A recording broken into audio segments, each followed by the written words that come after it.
क्या आजकल मुसलमानों के धार्मिक स्थलों पर बुलडोजर चलाना, उसे ध्वस्त करना, उसको गिरा देना, अराजक तत्वों के लिए ये धमकी देना अब आसान हो गया है?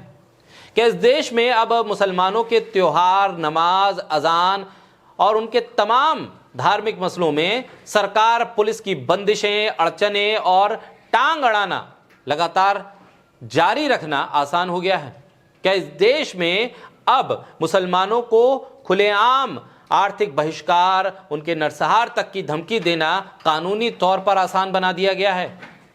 यह सवाल इसलिए उठ रहा है क्योंकि अब तक तो फ्रिंज एलिमेंट कहकर कुछ छुटभइये संगठनों को आप दरकिनार कर देते थे, लेकिन अब तो नेता क्या, मुख्यमंत्री क्या, तमाम लोग ऐसा लग रहा है कि मुसलमानों के खिलाफ किसी बड़े प्रोग्राम पर काम कर रहे हैं, किसी बड़ी प्लानिंग पे काम कर रहे हैं, जिसके तहत अब धीरे धीरे करके कभी उर्स पर पाबंदी है, कभी उर्स नहीं मनाने दिया जाएगा, नमाज नहीं होने दी जाएगी, नमाज पढ़नी है तो वक्त पुलिस तय करेगी, अजान देनी है तो फिर लाउड स्पीकर उतारे जाएंगे, अगर रंगाई पुताई भी मस्जिद पे करनी है तो आपको अदालत जाना पड़ेगा। इस तरह के काम हो रहे हैं।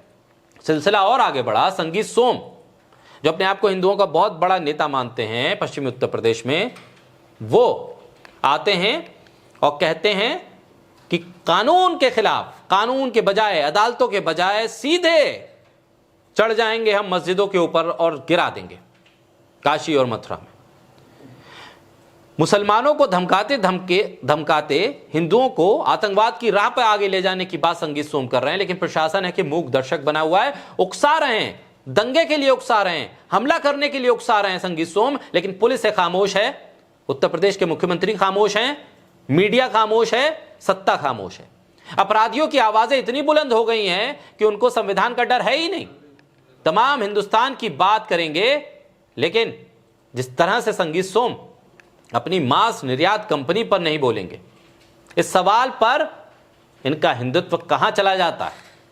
कसाई खाना तो ये भी चलाते हैं, फिर औरंगजेब के बराबर ही हो गए ना ये भी। लोकसभा चुनाव 2024 में योगी आदित्यनाथ ने पश्चिमी उत्तर प्रदेश में संगीत सोम और अवध में राजा भैया के जरिए ही गुजरात लॉबी को कंट्रोल किया था।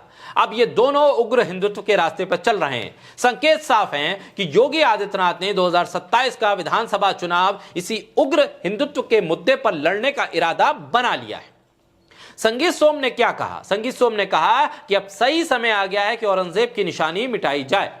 संगीत सोम ने कहा कि अब काशी और मथुरा में कोर्ट का सहारा नहीं लिया जाएगा, लोग खुद इसे ध्वस्त करेंगे, मंदिर बनाने का काम करेंगे। संगीत सोम ने कहा कि हमारी काशी और मथुरा दोनों मुक्त होनी चाहिए। संगीत सोम ने आगे कहा कि आज लोग कह रहे हैं कि क्या आज औरंगजेब से हमारे मंदिर जो तोड़े थे वो कोर्ट की शरण में गया था क्या?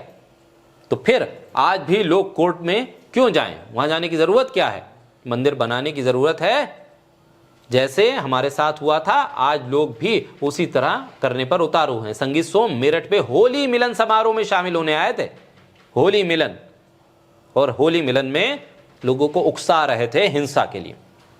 जहां उन्होंने ये बात कही, संगीत सोम ने कहा कि आज लोगों को शपथ दिलाई गई है, बाबर की निशानी खत्म करने काशी में भगवान भोले शंकर का भव्य मंदिर, मथुरा में श्री कृष्ण जी का मंदिर बनाएंगे। मंदिर बनाएंगे लेकिन हिंसा करेंगे पहले।